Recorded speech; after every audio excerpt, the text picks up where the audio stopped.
والليل إذا عسعس والصبح إذا تنفس إنه لقول رسول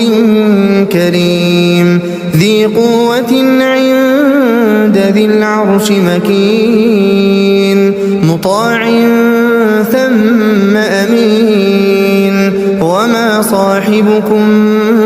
بمجنون ولقد رآه بالأفق المبين وما هو على الغيب بضنين وما هو بقول شيطان رجيم فأين تذهبون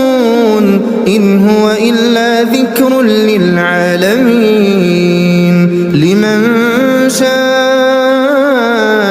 منكم أن يستقيم وما تشاءون